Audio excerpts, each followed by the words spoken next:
സ്നേഹം താണിറങ്ങി താരം ചിമ്മി നിന്നു ദൈവം ജാതനായി മന്നി.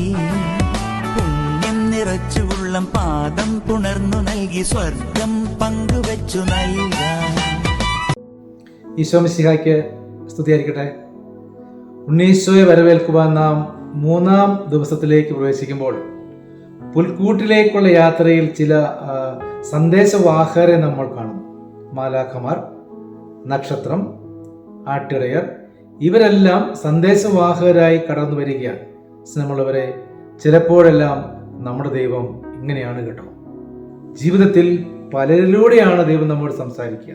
ഒരുപക്ഷെ നമ്മൾ പ്രാർത്ഥിക്കുന്നതും ചോദിക്കുന്നതും ആഗ്രഹിക്കുന്നതും ഒക്കെ ലഭിക്കുന്നില്ല എന്ന വലിയ പരാതികളും വേദനകളും നമ്മുടെ ഉള്ളിലുണ്ടാകാം. പക്ഷേ ദൈവം പല സന്ദേശവാഹകരിലൂടെ നമ്മളിലേക്ക് കടന്നു വരുന്നുണ്ട്. അത് ഒരുപക്ഷെ നമ്മുടെ മാതാപിതാക്കളാകാം, സഹോദരങ്ങളാകാം, സ്നേഹിതരാകാം, ഗുരുസ്ഥാനീയരായിട്ടുള്ളവരാകാം. ഇവരുടെയൊക്കെ സന്ദേശങ്ങളും പ്രചോദനങ്ങളും നമ്മുടെ ജീവിതങ്ങളിലേക്ക് സ്വീകരിച്ചുകൊണ്ട് നമ്മൾ മുൻപോട്ട് പോകുമ്പോൾ അത് ദൈവികമായ സാന്നിധ്യത്തിനും അനുഗ്രഹത്തിനും കാരണമായി മാറുകയാണ്.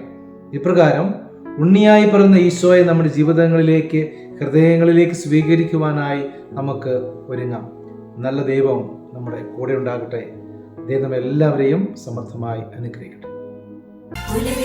പോലെ പവിഴകാന്തിയോടെ അഴകു ചാർത്തി വന്നുദിച്ച ദിവ്യതാരമേ, ലോകപാപമെല്ലാം തോളിലേറ്റിടാന എളിമയോട് ജാതനായ മഹിത സ്നേഹമേ, പൊൻ പൈതലേ